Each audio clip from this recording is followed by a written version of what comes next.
lessons, it focus only the vocabulary. They are not emphasizing about the grammar, about the syntax. Now, vocabulary is different from syntax, different from grammar. So, now lessons is focused only the word meaning or the vocabulary that we're going to use. Okay, next. Now, lessons is also a clearly important aspects of creating a suitable style. Okay, what are the appropriate words that we're going to use in making sentences and making paragraph or making stories, etc. So it is how we create sentences with a style, with suitable in stylistics. Now, example, when choosing language, so when you're going to choose a certain language in making paragraph or delivering a speech, we're going to use that language in a proper way or in a fit to a certain occasion. And also, it is a language we choose to suit a particular genre, context, audience, or purpose. So, we're going to choose a language that suit or suitable to a certain context or a purpose, okay, or an audience. Now, our audience is American people, we're going to use American accent. Okay? Our audience are Filipino people, we're going to use Filipino accent or Filipino intonation. So that is an important aspect of lessons. Now, next we're going to talk about semantics. The semantics is a branch of linguistics dealing with the meaning of words, phrases, and sentences. So semantics is meaning of how the word is being arranged in words, sentences. How the phrases is being arranged for sentences, for the words is being arranged in words according to the text. And for sentences with thoughts and ideas. Now, syntax again, from the linguistic perspective, syntax from an ancient Greek, okay, from an ancient Greek, syntax is the arrangement. It is the arrangement of a certain words that is to form accurate sentences or to form accurate sentence with a complete thought and a complete idea. Now, syntax, by the way, also the study of principles and rules for constructing sentences. Now, how are we going to construct sentences with the correct thoughts or with the correct ideas? So it is an arrangement of the words to form a complete sentences, or to form a complete thoughts and ideas. Now, next, it is rules of language and results. Now, sometimes language, it could be called a grammar. Okay? Now, a rule of language called a grammar, or there are reasons not reasons about language. Now, reasons or persons why there is a need to have a rule in using language, because persons needs to be able to speak intermittently a large number of sentences in lifetime. So in order a person to make sentences or a large number of sentences in lifetime, because nowadays a simple sentence, sometimes a person he can utter sentences, even a simple sentences. Now this time there is a rule. Language has a rule, because person needs to speak language correctly with a large number of sentences in lifetime. Okay, now next is the components of grammar. There are lots of components about grammar. So first is the phonetics that governs the structure of sound. So the use of the phonetics is to governs how we're going to arrange the sounds, or how we're going to pronounce or about sentences or certain words. So it's dealing with sounds. And morphology, that governs the structure of words. So morphology sometimes emphasizes the structure of words. how we're going to gather some words or to form sentences. How we're going to combine words to form a good sentences or a simple sentences with complete thoughts and ideas. So that is morphology. Now syntax again, syntax which governs the structure of sentences. So it is the arrangement, or the ancient Greek word arrangement. So it is the arrangement of word to form sentences. Last is the semantics. Now semantics governs the meanings of words and sentences.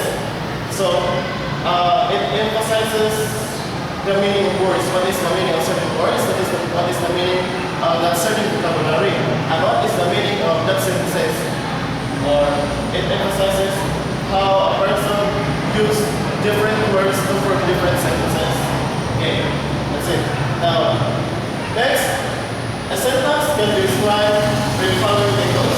First table is a sentence, a statement of the correct sequence of parts of speech. Okay, a correct sequence of the parts of speech. Now, when you're going to make sentence, of course, there is a correct sequence of the part of speech to form correct sentences. So, a part of speech, there are a part of speech: the noun, the pronoun, the adverb, the verb, adjective, the interjection, the preposition, and last is the adjective. Okay. Now, those are the parts of speech. So, in making sentences, of course, we're going to use these parts of speech to form good sentences. For example, okay, the boy kicked the ball. So the subject here is the boy. Okay, subject here is the boy, and the article down has the noun boy. Now the verb here is kicked. Okay, kicked, and the object is the ball. Okay, the article plus the ball noun. Okay. Next is methods of transformation rules. For example, the girl punched the wall. So the sentence is the girl punched the wall. Now the noun phrase here is, of course, the girl. Okay, and this is subject. This is a subject. Now plus verb. The verb here is punch. Okay, the verb here is punch. The verb phrase is punch the ball. So there is an article and there is plus noun. Now, so next, what I say is, by parsing diagrams, it's also we are going to make sentences in diagramming in a different way. So this time we are going to focus diagramming. So sentences are shown in graphical way. First, for example, sentence.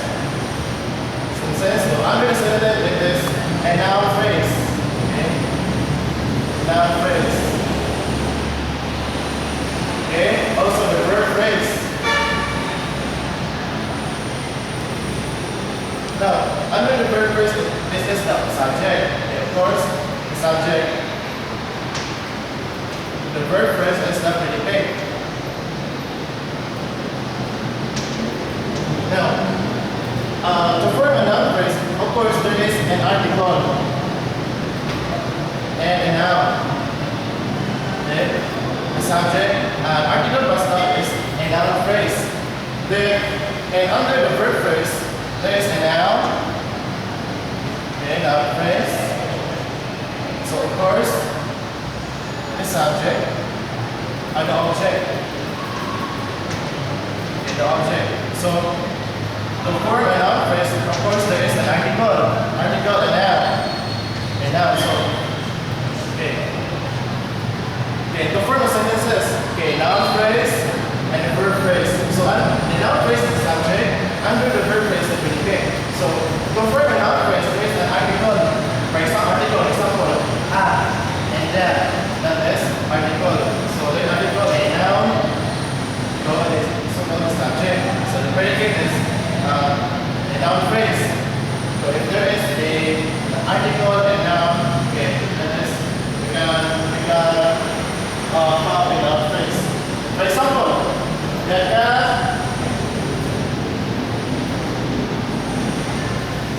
example.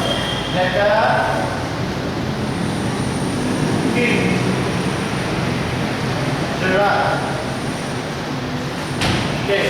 Now, the subject is the cat. The noun phrase is, okay, the noun phrase is the cat.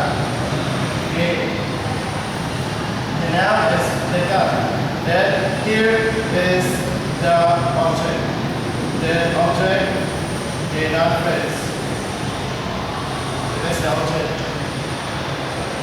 Then the article has noun. The verb here is be. The first sentence is a noun phrase, this is object or a noun phrase again. That is, so noun phrase or verb phrase, okay, verb phrase. So then, okay, it is formal sentences. Then dera, so it's a noun phrase, or verb, dera is a noun phrase. So verb phrase is not with us, verb phrase. So we're going to go word down a sentence. That's all? Now I want you to go back to the abstract of your report. Give me first the abstract of your report before we go to the technical analysis as regards linguistics of meaning and grammar. We looked at statistics of linguistic meaning and grammar. So we're going to focus on the vocabulary or the grammar. Now, in making sentences, of course, we're going to we're going to write sentences and afterwards make correct syntax. I have written notes already, yes. So we're going to use certain grammar, a certain vocabulary that fits to a certain choice, a certain occasion, or a certain occasions.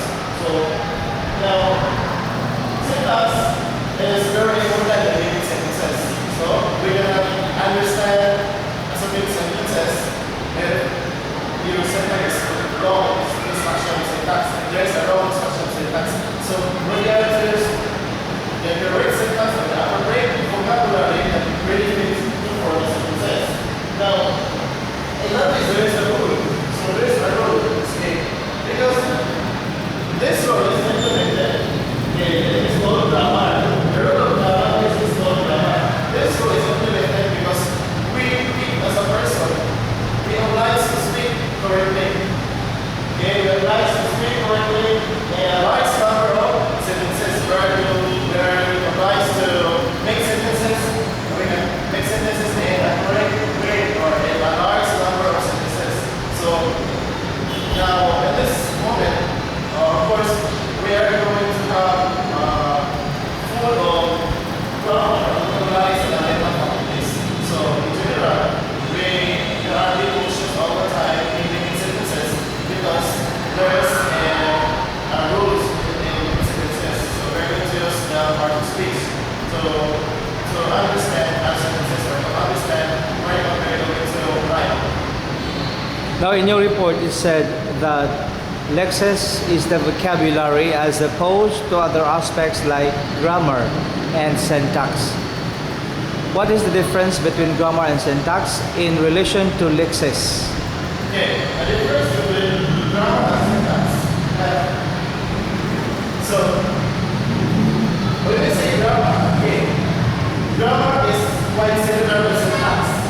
Okay, quite similar to syntax. It is an arrangement of words to form the correct sentences. Okay, I think this is quite similar. And vocabulary is different from syntax and grammar. It is a words that we're going to choose in many sentences. How do you know that that example, especially a sentence, is a syntax? How do you know that your given example is a syntax. How do I know that? That what you have explained to us is an example of syntax. How do we know that?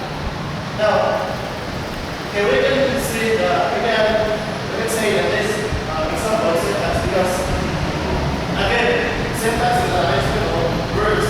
So we can predict or we can criticize, we can we can understand clearly some sentences when the syntax is not properly used, it's not properly arranged. Okay, for example, give me a sentence wherein you're going to elaborate on the function of syntax in the sentence. Okay, for example,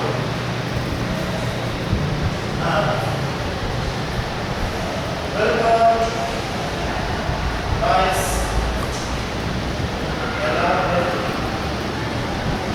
Now, this sentence, welcome, rise, and now we can understand this because we can really understand this. What is the idea of this sentence? What is the thought of this sentence? Because the sentence here is properly arranged. Okay, the word is properly arranged. So, How do you know that the words that you mentioned, the words that are written there on the board, are examples of syntax? How do I know that? For example, Wilton is part of syntax. That is a word that is part of syntax. Rights is another word that is a part of syntax. As you said a while ago, that they have been arranged. The rest of the sentence, the subject and the verb are arranged together to form into a logical sentence. And you said that it's a syntax, an example of syntax, because every word has been arranged because of syntax. And now my question is, a follow-up question. How do you know that your given example of the subject and predicate, these two examples are also a part of syntax? By the way, define syntax again. What is syntax? syntax is a word or a construction of words from a sentence. Based on your definition of syntax, just explain and give example to expand more about your explanation about the function of a syntax in the sentence. And you said Wilton, then it is followed by the verb rights. These are examples of the syntax because they really give the function of every word in the sentence, right? And how do I know that? For example, Wilton, you have to give the syntax of Wilton as a subject.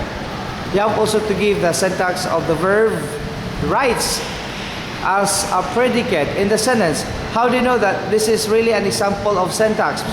As you said that it gives the function of every word in the sentence is a syntax. It arranges the words to form into a logical sentence. Is that right? Okay. Expound on the function of the word, every word in the sentence. And that is an example of a syntax based on every example that you have written on the board, especially on the given sentence. This is welcome, rights, and so welcome here is a noun, and also the subject, and rights is a verb, and allowed is an object. Now, we can write this as we're gonna write this or understand this sentence if there's no important subject. For example, if the verb has been placed first, okay, rise, okay, rise, allow the verb. Okay, now the verb. So we can already understand this sentence if there is a proper understanding of this verbs. So we're going to arrest this words by according to part space. You can arrange them, all the words according to the parts of speech. Then after that, you have also to give the specific examples or specific parts based on the parts of speech, right? For example, noun, you said Wilton is a subject. If it is based on the sentence, Wilton is part of the subject. Writes a love letter is part of the predicate. That is a predicate part, right? Then if you dig deeper into the function of Wilton in the part of speech, you say that Wilton as a subject is a noun. And then you have also to give another function of Wilton as a noun. What kind of noun is Wilton? And you said also that the noun is proper noun because it begins with a capital letter. And Wilton is a specific name of a person.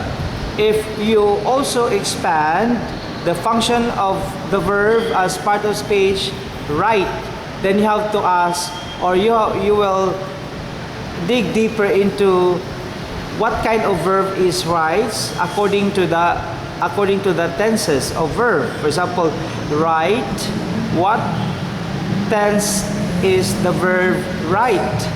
Present tense. Then if you also know as to the number of the verb writes in the present tense, what number is that? And you said that it is singular because it ends in S.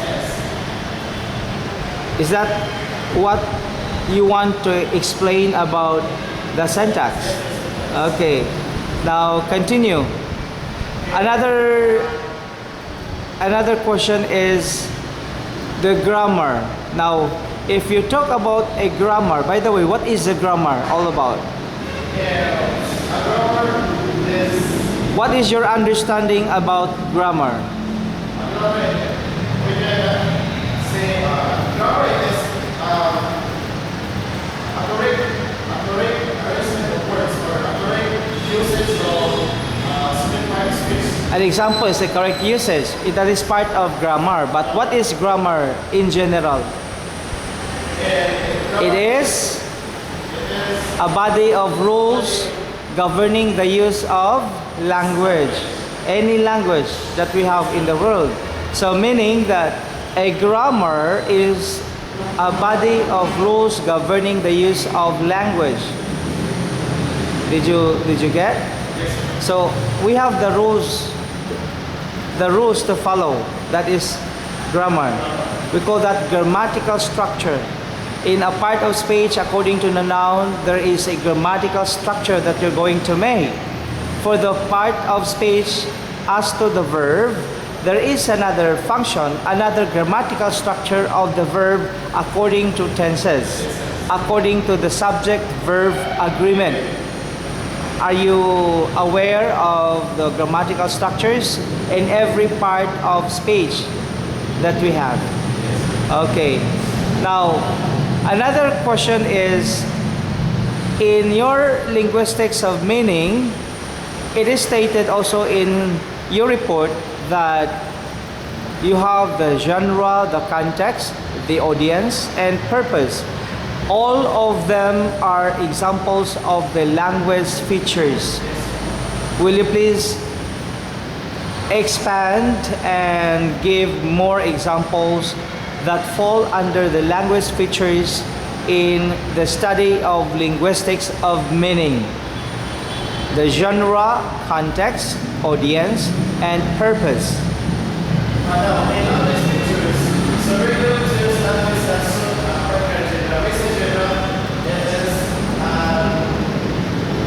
certain ambience or a certain place that we're going the speech where delivered. And the context is the context of certain speech where the context is certain partner that we're going to deliver. Also the audience. So what is the audience is the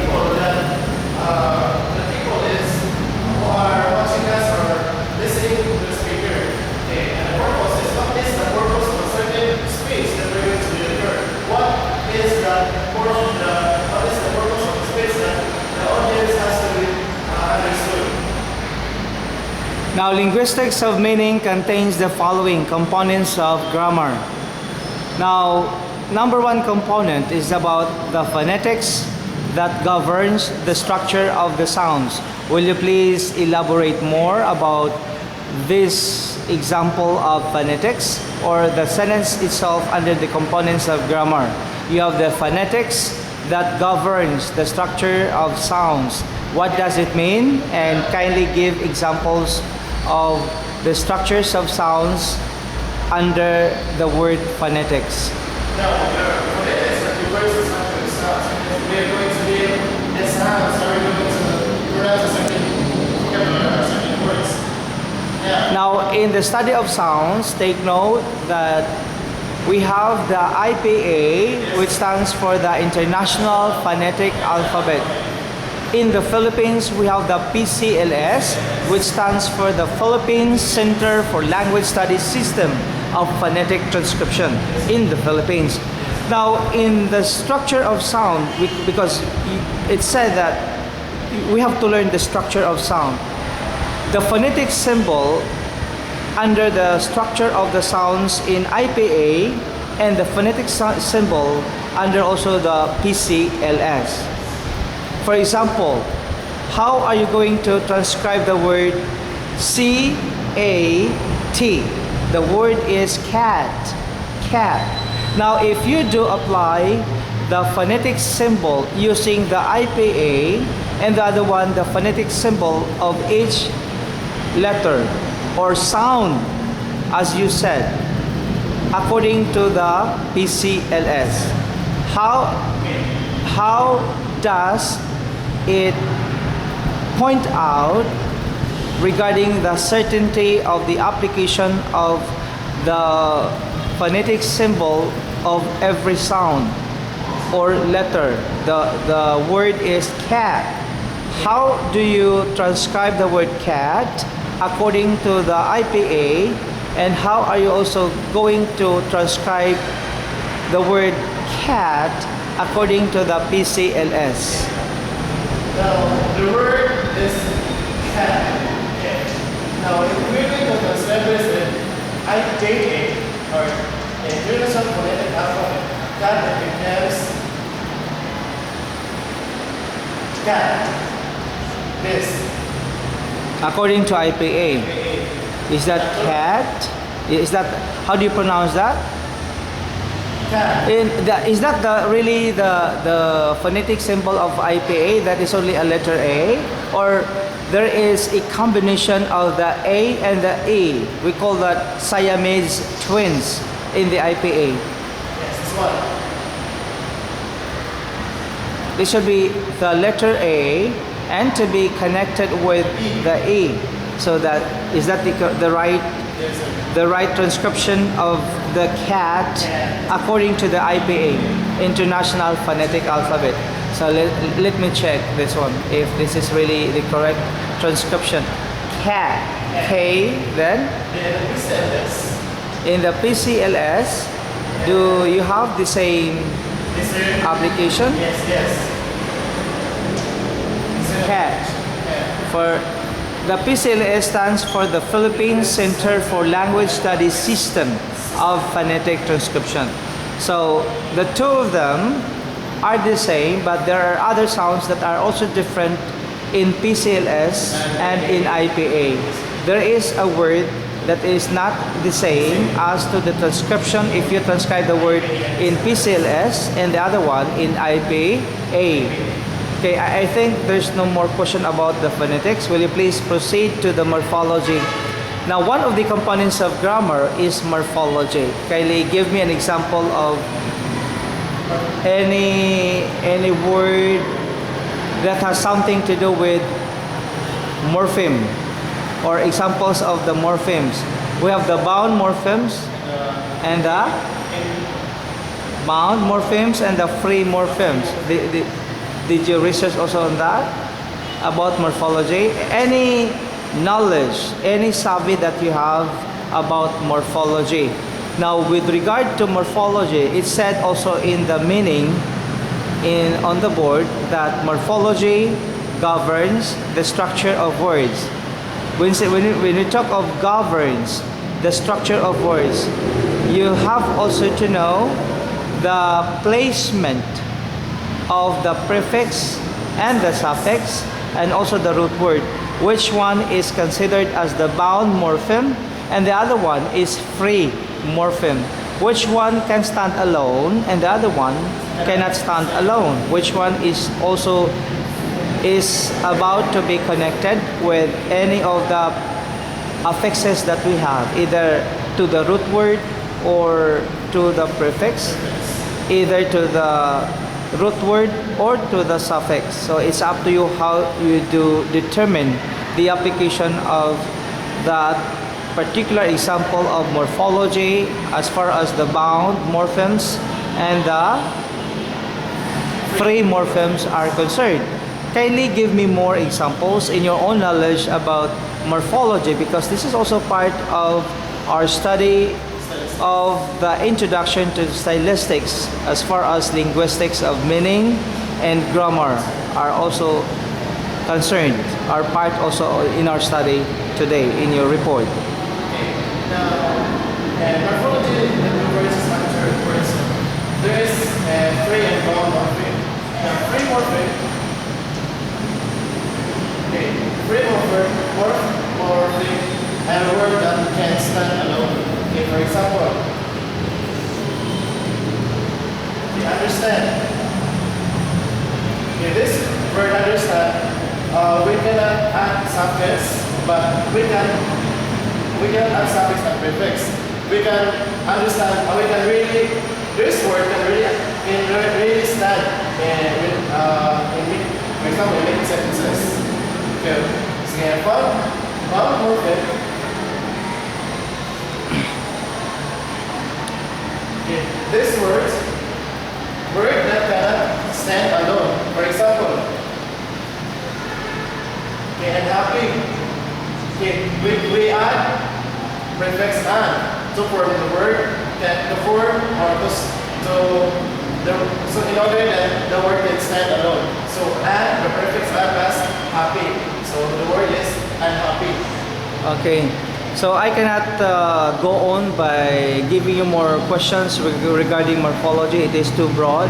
If I do ask a series of questions regarding morphology, we run out of time, and I understand that.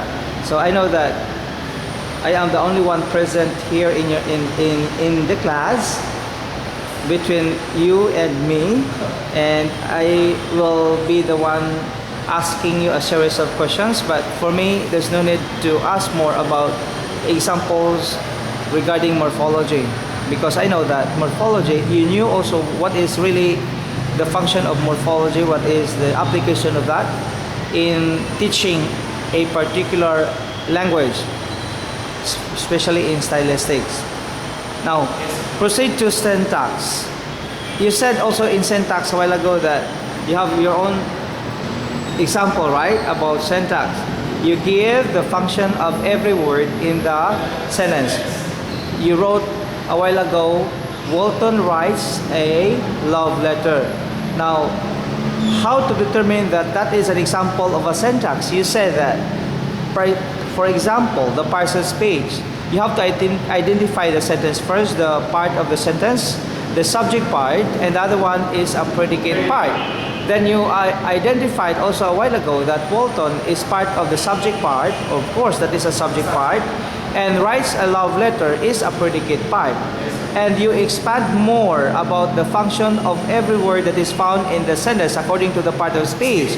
Wilton as a subject is a noun in the sentence, and then you have also to give another function to determine what kind of noun is Wilton, and you say that it is a proper noun.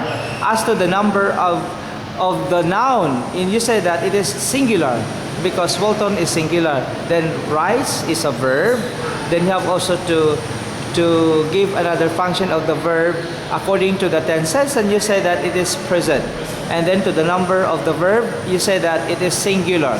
Okay, that is also part of the example in determining the syntax in the sentence. But there are other examples of syntax.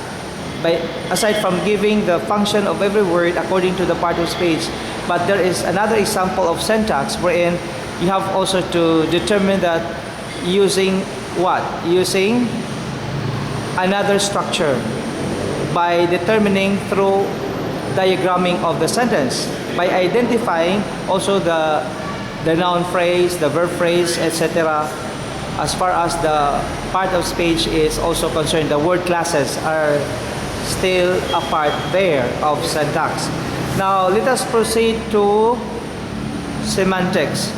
Now in semantics, it governs the meanings of words and it governs the sentences, the meanings of sentences. Will you please expound more on this and give me examples of the semantics according to words, the semantics according to sentences? And semantics, of course, semantics governs the meanings of words and sentences. For example, these words, how we're going to create words with, how we're going to understand a certain words or a word meaning. For example, class. Now, these words, we can easily understand, or the synonyms of this word is, of course, a big. So, what is the meaning of fast and what is the meaning of big? So, this is synonymous of fast and big. So, we can really understand what is the meaning of certain words. And if you need to use that in a sentence, what is the meaning of sentence?